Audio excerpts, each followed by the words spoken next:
Para nadie es un misterio que nos encontramos en un borde. Y como ocurre con todos los bordes, algunos ya lo han cruzado.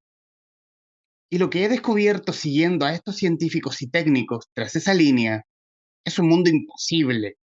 ¿En verdad será un mundo imposible? Bueno, de eso hablaremos precisamente, de esta ciencia ficción o ciencia también, también bien llamada, de lo último de nuestro invitado al podcast, un queridísimo amigo de esta casa, el internacional Julio Rojas, autor de Un Mundo Imposible, su último libro editado por Suma de Letras. Mi querido Julio, Exacto. muy bienvenido una vez más, tu casa. Gracias por aceptar esta invitación. Gracias, Humberto. También para mí es siempre un gran placer estar en Cante de Cultura. Y hablando precisamente de este pedazo de esta especie de introducción, un pedazo de esta introducción del libro, que te hace esta línea es un mundo imposible.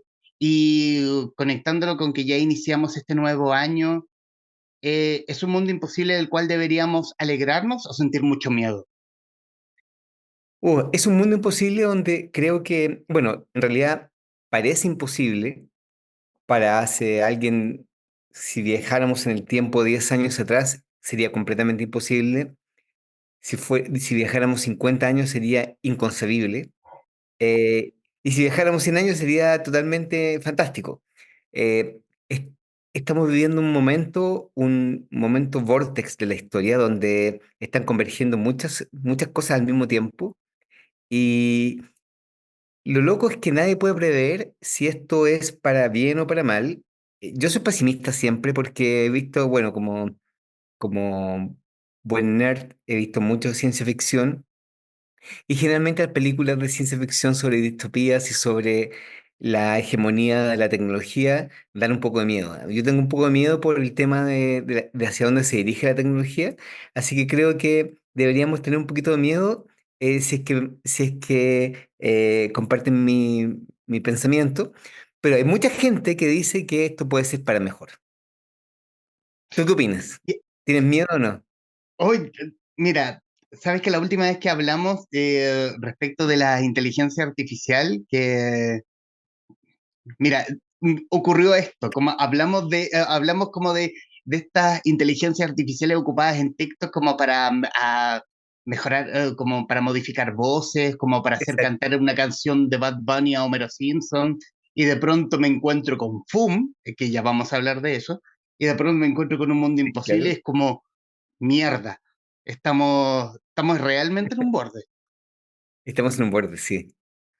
La mayoría de las historias que salen mencionadas en Un Mundo Imposible son historias que siguen una línea de investigación real, actual, concreta, científica, y lo único que cambia son los dilemas éticos o algún giro del final en relación al personaje. Pero el resto, el soporte que mantiene la historia, toda la investigación, lo que se está realizando es completamente verdadero, lo cual es bastante demente, si uno lo puede clasificar así. Porque estamos hablando de una persona está intentando capturar sueños y, y tener las imágenes de los sueños. ¿Te imaginas lo que significa que muy pronto tú pongas en tu computador, descargues los sueños que hiciste y las puedes ver, o puedas comprender que hay alguien que hizo match con tu sueño, o inmortalidad? Bueno, sí.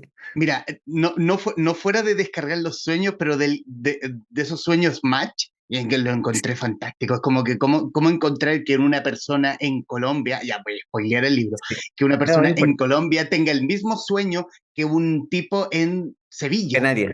Sí, no en Canarias, No, claro. en Canarias, perdón, en Sí, Canarias, que solo encontré bombástico.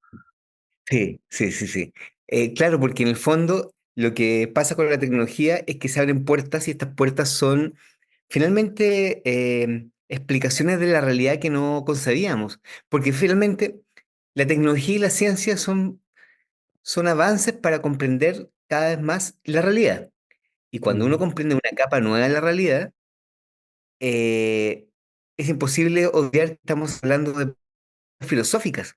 Por ejemplo, si uno se mete al universo cuántico y empieza a descubrir que hay conexiones y que pareciera que el universo cuántico eh, tiene leyes que son totalmente contraintuitivas, pero pareciera también que esa malla de realidad es susceptible del observador.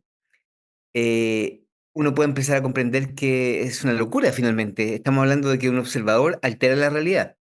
Y si un observador altera la realidad a nivel microscópico, se puede alterar la realidad a nivel macroscópico, como en el gran universo, funciona de la Ujú. misma manera. Y también hay un cuento relacionado con eso que se llama sobre las órdenes de magnitud. Claro, ¿Y cómo fue construir este libro? Porque a diferencia de los libros anteriores, donde obviamente se cuenta como la historia propiamente tal, con un cierto principio, contexto, escenas de acciones, el clímax y el final. Pero aquí estamos claro, hablando de 10, como en lenguaje audiovisual, como de un documental falso. O sí. no tanto, o quizás no tanto, pero como yo abordar de que este tipo, ¿cómo va a haber una persona que está como estudiando de la edición genética donde puedes cortar ciertas partes como para poder alargar la vida? Es Bueno, como, sí, wow. claro, pero por ejemplo, las mujeres que salen citadas en el primer cuento, que son las descubridoras de... Lo que pasa es que en ciencia nadie descubre lo último, sino que te subes en hombros de gigantes que vienen detrás. Pero las últimas que descubrieron la edición génica, la técnica CRISPR-Cas9, eh, Ujú, ellas son verdaderas y, y claro, es como editar una película. Entonces, lo que me pasó es que tenía muchas historias que contar. Y yo quería contar, y dije, voy a contar, ¿qué te le cuento? Ah, voy a contar esta. Y empecé a escribir, no, no, también quiero escribir esto. No, también quiero hablar sobre física, no, sobre inteligencia, sobre robot. Y dije, no, no puedo contar todo. Y dije, ¿por qué no puedo contar todo? Yo voy a contar todo. Entonces voy a contar una especie de eh, estado del arte de la ciencia y tecnología de mediados de los 20 de estos 20, y hacia dónde nos dirigimos. Entonces lo único que hice fue ordenar los cuentos que tenía o las historias que estaba trabajando para cada una de hacer una novela grande. ujú.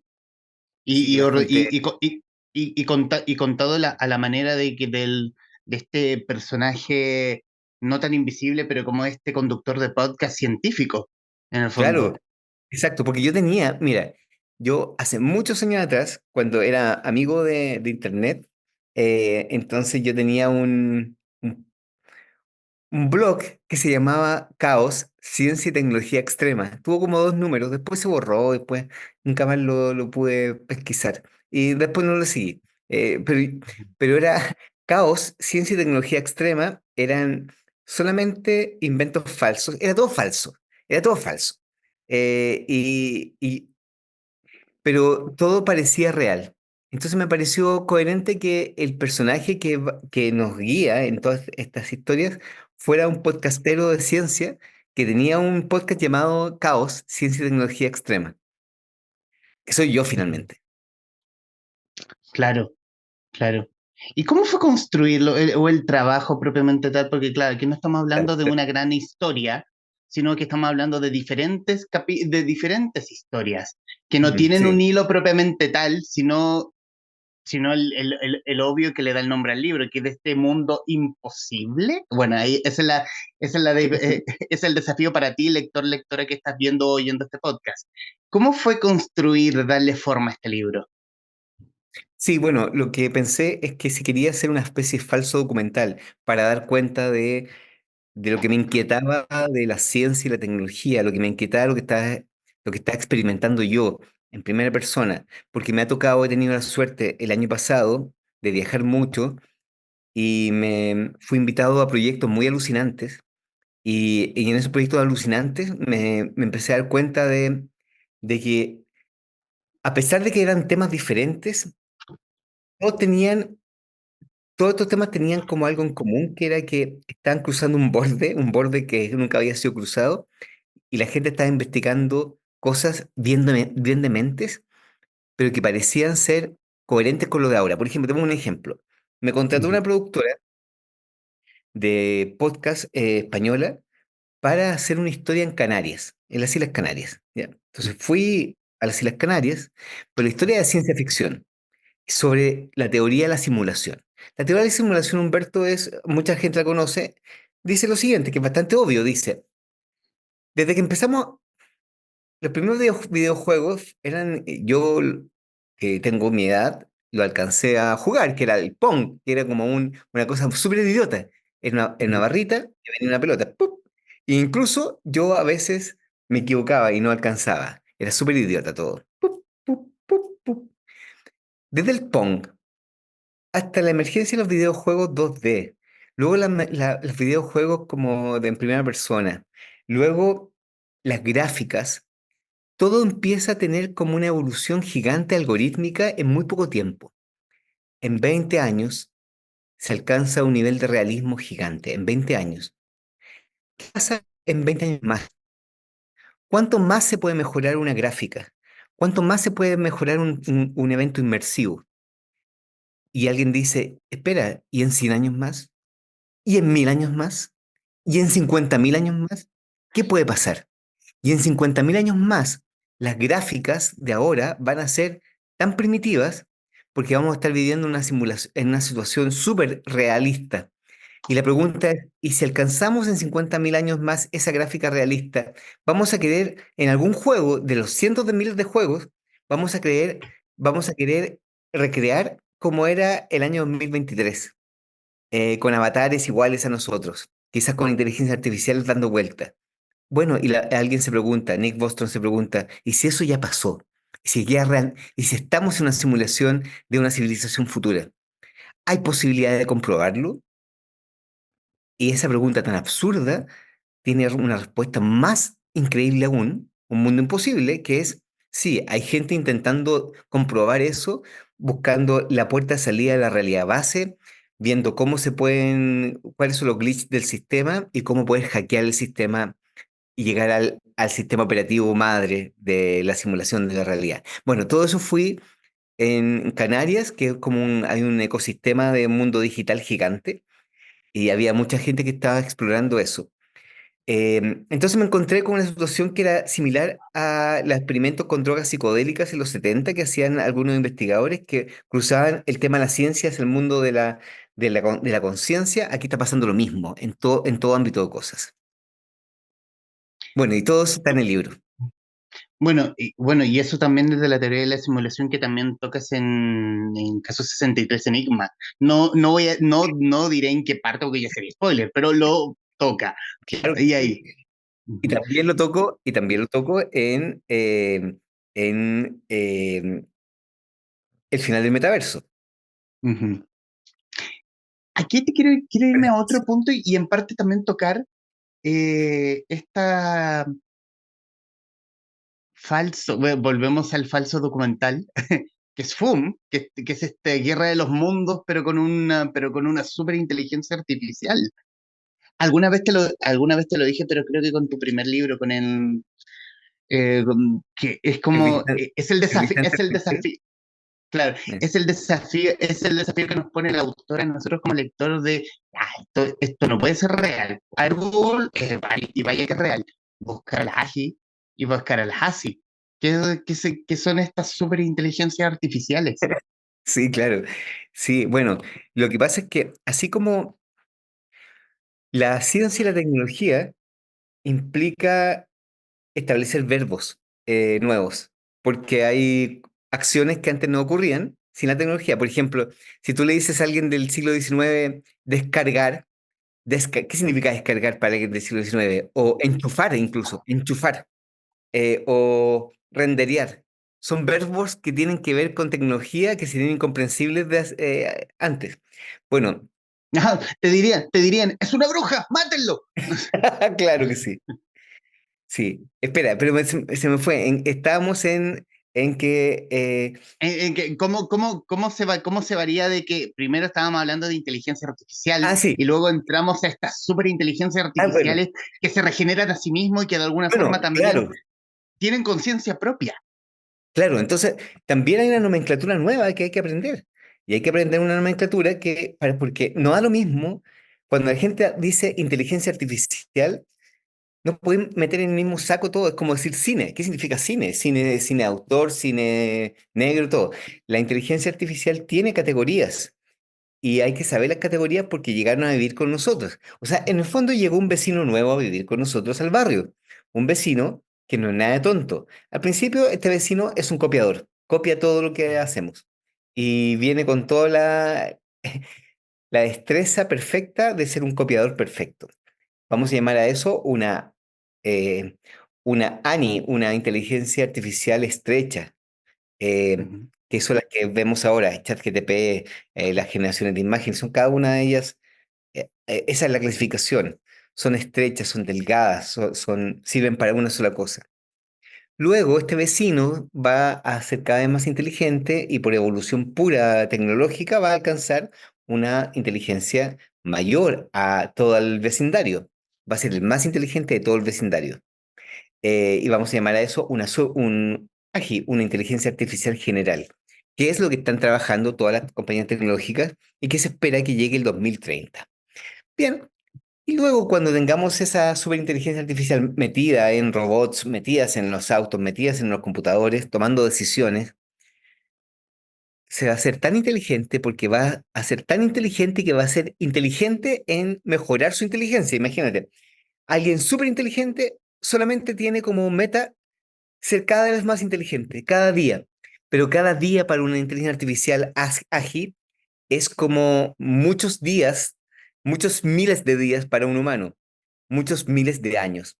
Entonces, y eso es llamar una ASI, una superinteligencia, que va a ser como una especie de mega Dios, o sea, no vamos a poder ni siquiera comprenderlo. Todo esto que parece ciencia ficción está a puertas. Y por eso, cuando es una especie de guerra de los mundos, pero ya no vienen del planeta tanto, no, no son como eh, lo que eh, el programa de radio planteaba, sino que es otra inteligencia no humana, que es una inteligencia digital, que empieza a establecer la primera conexión con el ser humano, que mediante una invasión de todo el ecosistema digital, con un semáforo rojo que se queda descompuesto en Sydney y luego comienza el caos. ¿En cuánto tiempo? En 45 minutos, 50 minutos, 4 horas. Es como el reloj del fin del mundo. Estamos Sí, siempre a 15 minutos de que quede, de que explote todo.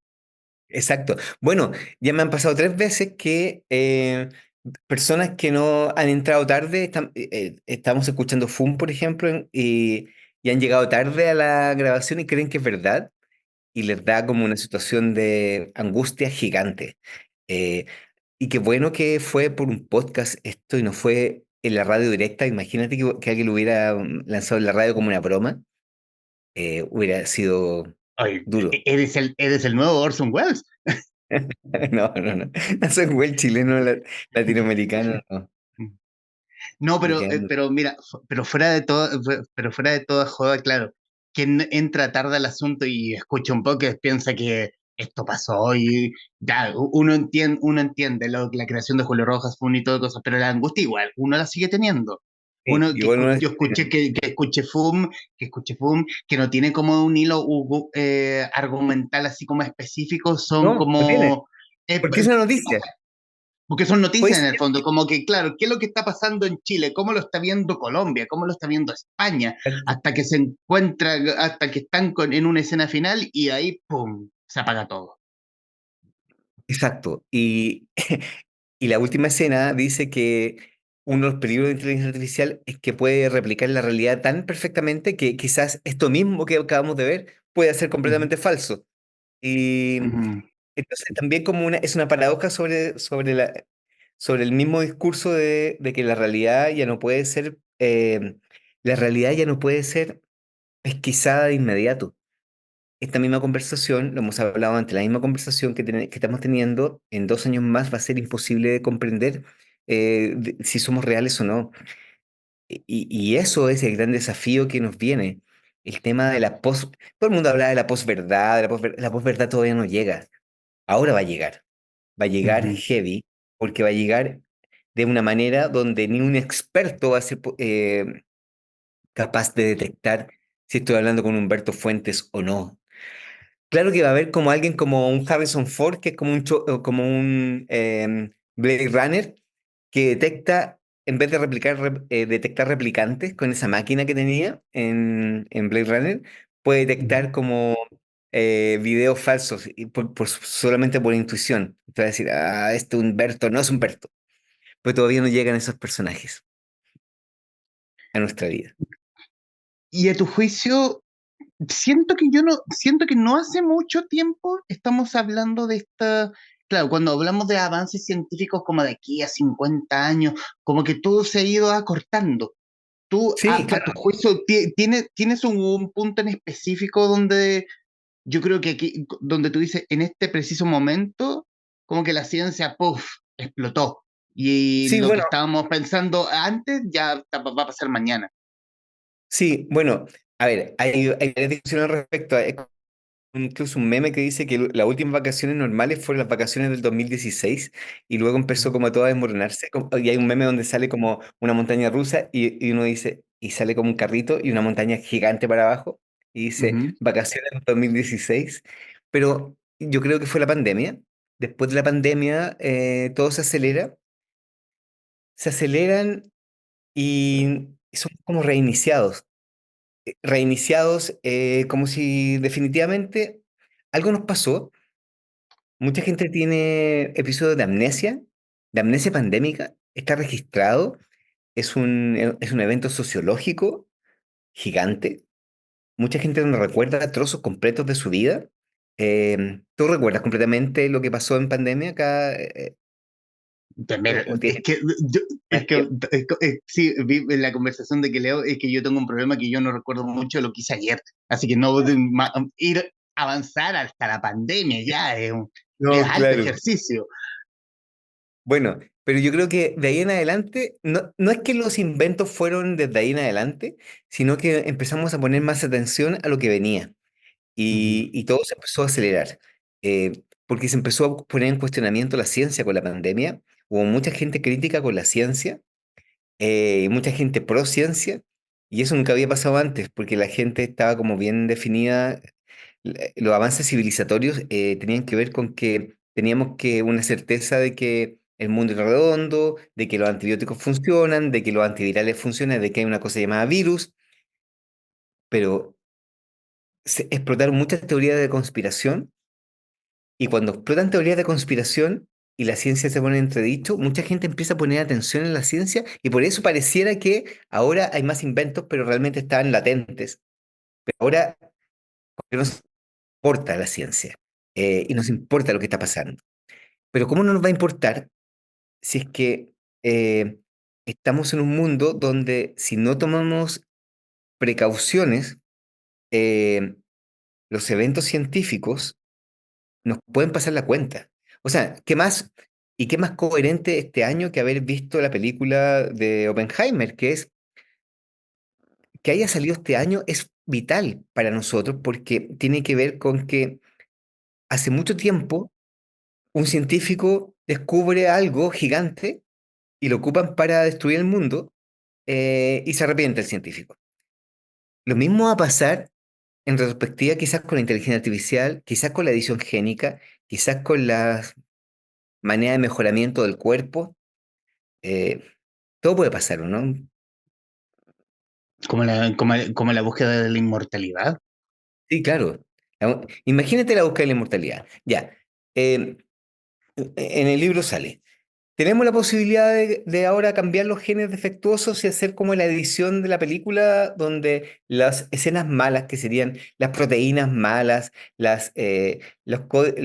los trozos del genoma que van generando enfermedades, reemplazarlas, sí, las podemos reemplazar.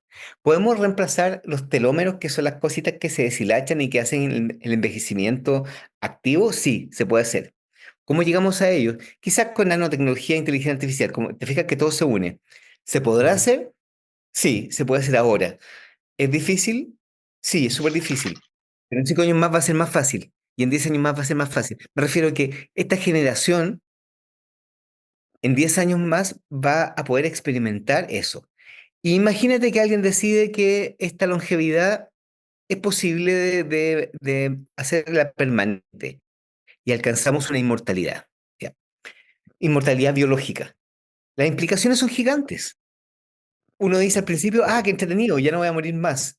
No, no es entretenido, porque toda la estructura de nuestro pensamiento, nuestra vida, de todo, se fundamenta en el hecho de que estamos viviendo momentos irrecuperables.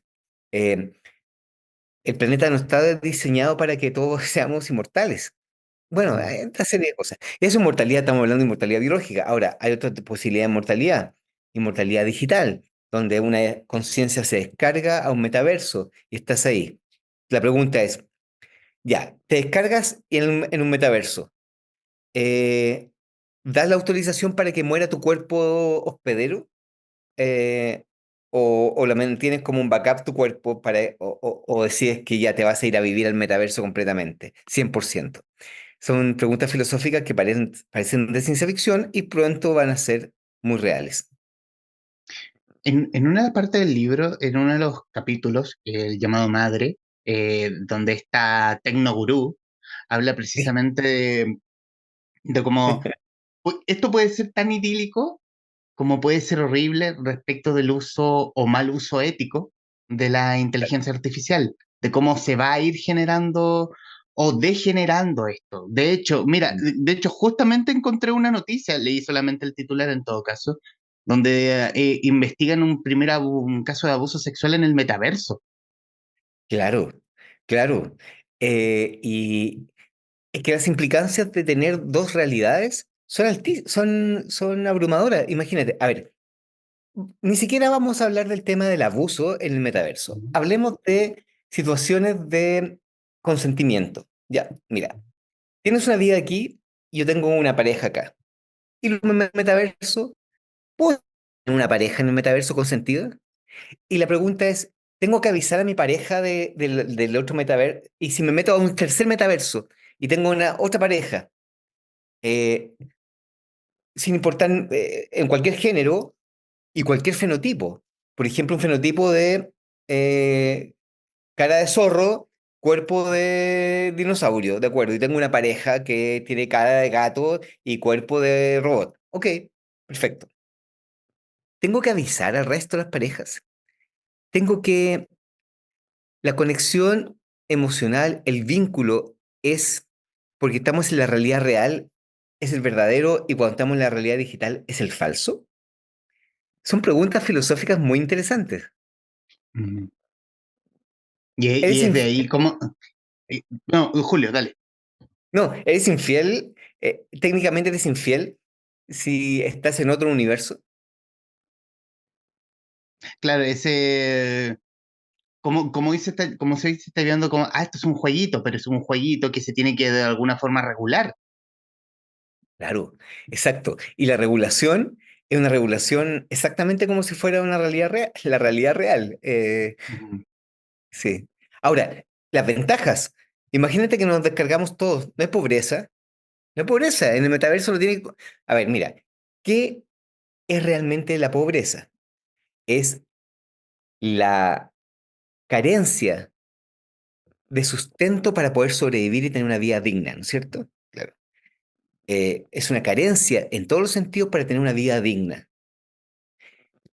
¿Qué significa carencia? Carencia significa no tener alimentación, salud, educación, bienestar, techo, protegerse de la inclemencia, las enfermedades. En el metaverso, nada de eso es un obstáculo. Cualquier persona en el metaverso no puede tener hambre, no va, puede tener los bienes que quiera o no quererlo, va a tener una especie de techo o lugar donde sea. Se soluciona el problema de la pobreza en un metaverso. Eh, Luego se derrumba el sistema político. Luego se derrumban los acuerdos sociales, hay que redefinirlos. Todo cambia. Eh, es interesante.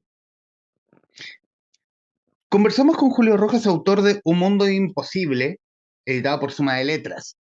Eh, quiero hablar, quiero salirnos un poco del libro y hablar de FUM propiamente tal, de FUM, este audio documental. Sí.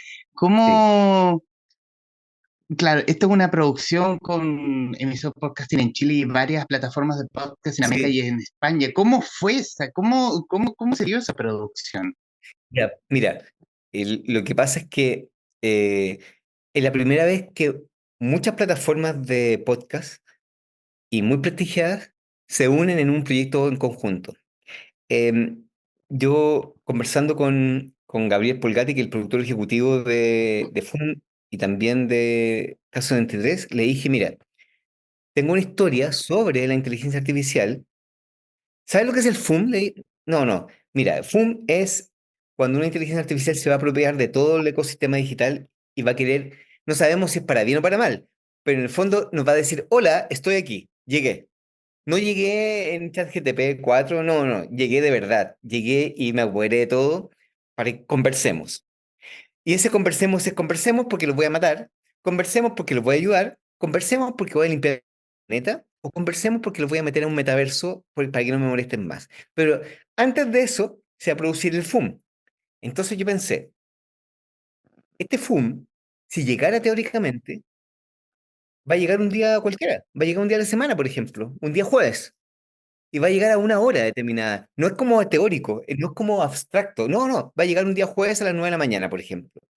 Y me pregunté, ¿qué pasa ese jueves a las 9 de la mañana desde el punto de vista de alguien normal que está escuchando una radio? ¿Qué podríamos esperar? Al principio pensé que tenía que ser solamente en Chile, pero conversando con Gabriel Pulgati y viendo la posibilidad que teníamos contacto con todas las otras emisoras, les contamos la idea. Todas alucinaron y dijeron, por supuesto, esto no puede ser un solo país, esto tiene que ser algo múltiple y es una reflexión gigante sobre el peligro que se avecina, a lo menos para conversar, ¿ya? Y la segunda decisión fue, oye, no puede ser con un actor, porque la gente va a escuchar la voz del actor y va a decir, ah, pero es un actor fingiendo ser un periodista o un podcastero, que sean los mismos periodistas y podcasteros de cada una de las lugares. Por eso está como desde Emisor Estudios está Iván Valenzuela, en El Extraordinario está Mar, que está ahí con su voz. Están varias personas que son parte del mundo real. Y lo otro y la segunda decisión, uno, no actores, y la segunda decisión fue, no vamos a hacer una línea argumental porque las noticias no tienen un arco narrativo. Las noticias son caóticas. Así que va a ser como vaya llegando la noticia. Es eso. ¿Y cómo has visto la recepción? Porque No, es un increíble. producto, es un producto distinto. Obviamente un producto distinto a Caso 63 y a Caso Sí, 63 Enigma que se terminó, no es una historia. Enigma que se terminó convirtiendo en uno de los podcasts más escuchados del año por parte de Exacto, Spotify. claro ¿Cómo que sí. viste esa recepción? Bueno, lo primero es que ha tenido una audiencia gigante, gigante. Lo que pasa es que eh, Spotify y las plataformas, como se comparten en muchas, no se puede meter una métrica buena porque la gente la escucha en muchas vías, pero fue la ha ido impresionante. eh, y ha generado mucha reflexión y mucha gente todavía no lo descubre. Ahora, Ujú, bueno lo que tú dices, que no hay que mirarlo como una historia, no sigue una línea como Quemar tu casa, Creepy Hunters, Caso 63, Borrado, Turing, ¿no? Que son historias, como tú dices. No, no, esto es un cisne rojo raro, un cisne negro extraño, y que es un trozo de realidad documentada de una posibilidad futura de algo, nada más. Es inclasificable. ¿Le hemos tomado el peso a lo que puede terminar siendo la inteligencia artificial? A simplemente el videíto, como lo hablamos al principio del programa, el videíto en TikTok donde hago cantar a Homero Simpson una canción de Bad Bunny, por ejemplo. No, claro que sí. Sí, yo creo que, a ver, mira, creo que cada vez la gente le toma más el peso. A veces me sorprende que mucha gente dice, sí, pero esto es una herramienta, es como PowerPoint, o es como Internet, o es como, incluso como la electricidad. No, la electricidad, la ampolleta no te va a matar, no va a tomar decisiones por ti, o no te va a curar una enfermedad. Estamos hablando de un agente. Estas son las palabras son importantes. Una inteligencia artificial deja de ser una herramienta y se convierte en un agente cuando puede ser autónoma en sus decisiones. Estamos a muy poco tiempo de que sea, no estoy diciendo que tenga conciencia, que eso es otra cosa, ni sintiencia, que es otra cosa. Estoy diciendo que puede generar decisiones autónomas sin intercurso humano. Cuando algo Ujú. puede generar decisiones autónomas, vamos a llamar a eso un agente. Y entonces la gente no ha tomado el peso de que al barrio, como estoy diciendo, llegó un agente inteligente diferente a un humano. Por ejemplo, la gente enloqueció cuando el 26 de agosto del año pasado, eh, David Grush, ¿no? ¿Cómo se llama? Bueno, ese tipo que clasificó cosas ovnis en el Congreso, dijo, sí, es posible que tengan eh, cuerpos no humanos. Y la gente, wow, cuerpos no humanos.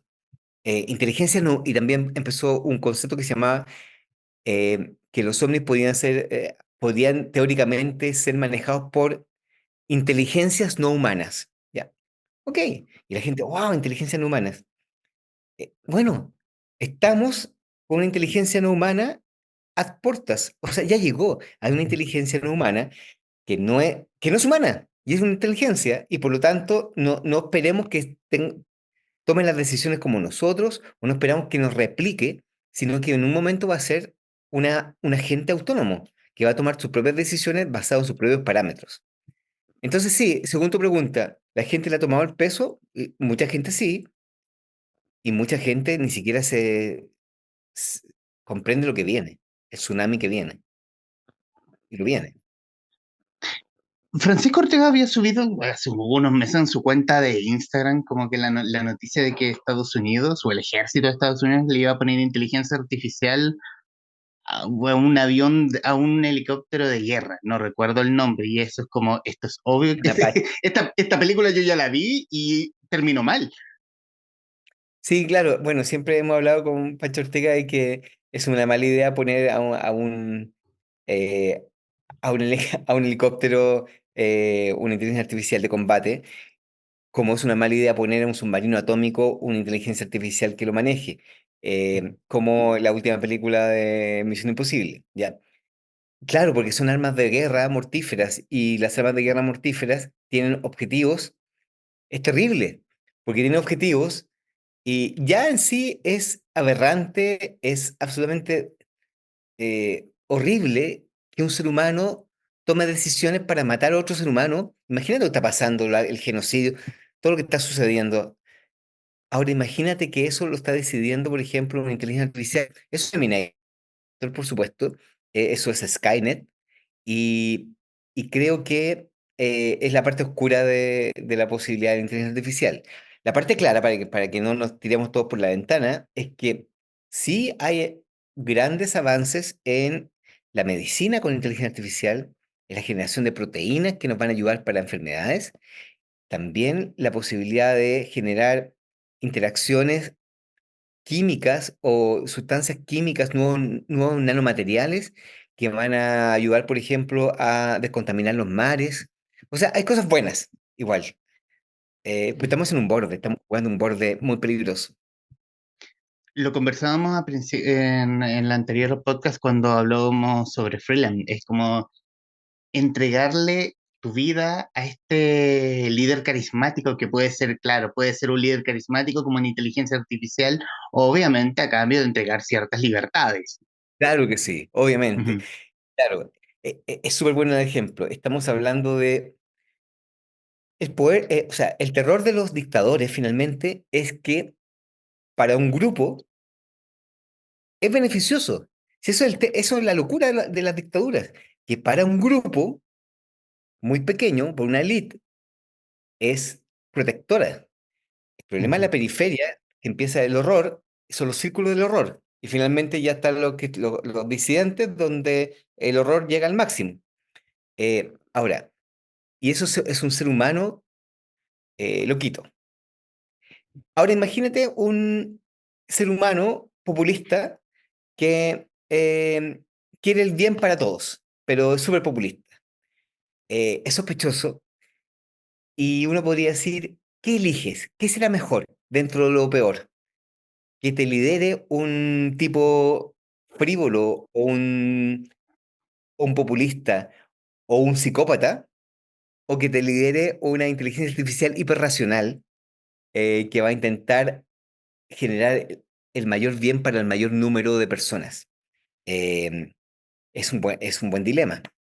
Y como tú dices, si eliges la inteligencia artificial, te puedes asegurar de que va a ser el mayor bien para el mayor número, pero ¿a costa de qué? A costa de ciertas libertades. Eso no, Como la democracia, por ejemplo. eso es político todo, claro, claro. Julio, y ya en los minutos que nos quedan de esta conversación, claro, aquí estamos hablando de que ya, claro, es el nombre, es un mundo imposible. ¿En verdad es un mundo imposible o es más No, es posible un que mundo nunca? posible. Es un mundo posible que no, es un mundo posible, es un mundo irremediable. Yo quería poner un mundo imparable. No podemos pararlo. Sí, ese es el tema. Ya no podemos parar lo que acaba de nacer. No estoy Ujú. hablando de inteligencia artificial, estoy hablando de todo lo que acaba de nacer. Cada una de las líneas de estos ferrocarriles que yo siempre hablo van desbocados y no se pueden parar. Ya están sin frenos. Solamente los va a parar el siguiente ferrocarril más rápido. O un choque. Un choque, claro. Un, cho- un choque. Es como un video que me encontré en un podcast argentino, como, "Oh, ¿qué es lo que deseas para el 2024?" Bueno, aquí veo dos alternativas. ¿Pegarme un tiro o que ellos me lo peguen? Una cosa así. Claro que sí. Sí. Eh, Mira, obviamente dicen que todas las generaciones y todas las etapas de la humanidad tienen sus cosas buenas y tienen sus cosas duras. Claro, nosotros no hemos vivido guerras mundiales. Espera, no hemos vivido guerras mundiales. Estamos a punto de tener una guerra mundial. Estamos viviendo el comienzo de sanguinario de guerras mundiales. O sea, me refiero que hubo una generación de personas que zafó entre la Segunda Guerra Mundial y esto que está sucediendo, donde vivió a lo menos una vida feliz. No sé si feliz, pero a lo menos en términos de guerras mundiales, zafó. Como una Pax Eh, armada. claro, exacto. Exacto. Que sería, yo creo, como en desde, claro, del final de la Segunda Guerra Mundial ahora, como la generación media boomer, Ujú. zafó. Ya. Eh, La posibilidad de que se genere un conflicto gigante, y tú lo sabes, es altísima. Es altísima. Siempre converso bueno, eh, con, con personas que saben mucho más que yo en cuanto a políticas macroeconómicas, eh, gene- analistas internacionales del mundo de las potencias. eh, y, y claro, la posibilidad de que estemos a punto de una guerra mundial nueva es gigante. Entonces, el problema es que ahora tenemos una tecnología diferente. Por eso estamos viviendo un mundo de ciencia ficción, un mundo imposible, inconcebible, incluso para hace 5 años más. Eh, lo único que nos queda entonces es regular y ser participativo, supongo, en las decisiones, pero también, wow, ¿cómo ser participativo cuando hay una inteligencia artificial que decide todo? O un algoritmo que genera una burbuja de eh, o una protección de una burbuja o una cámara de eco. Y hablando de futuro, ¿qué se le viene al futuro a Julio Rojas? Algo obviamente que puedas contar. Sí, a ver, estoy eh, en una película que la película Freeland, estoy escribiendo el guión de la película Freeland, eh, estoy haciendo una novela nueva sobre el mundo, la posibilidad de que hay una gran desclasificación y un contacto. Y, y también estoy haciendo una adaptación de una audioserie llamada Retornados para una plataforma. Retornados es la misma que lanzaste en México Sí, como novela. sí. exacto. Bueno. Esa, esa va a ser una productora española. eh, Se interesó para hacer la serie Retornado. Ujú. Lo cual es súper entretenido porque vamos a recrear una base marciana, vamos a hacer cosas de ciencia ficción bien bacanes. Qué buena, qué buena. Suena todo súper bien. Bueno, ¿qué más poder decirte, Julio Rojas? Quiero darte las gracias por tu tiempo. Eh, Tus tiempos imagino que son apretados, pero sí te diste el tiempo para poder conversar con este podcast y del cual te lo agradezco en el alma. Y decir para quienes van a ver o escuchar, eh, yo creo que tú hablaste de una carrera frenética. Yo creo que la escritura de Julio Rojas, en tema de libro al menos, ha sido una escritura frenética, porque ha sido cada una más ácida, como es una caída al vacío tras otro libro, tras otro libro, tras otro libro. Porque eso siento que es un mundo imposible, que es una que llega a cuestionar que esto no puede ser verdad, esto tiene algo de, obviamente, de la creación artística del autor, pero hacer el ejercicio mínimo en Google. Y eso es cada una de estas historias que hacen que este mundo imposible sea terroríficamente o no, más posible Posible, que nunca. más posible que nunca, sí, es un mundo posible.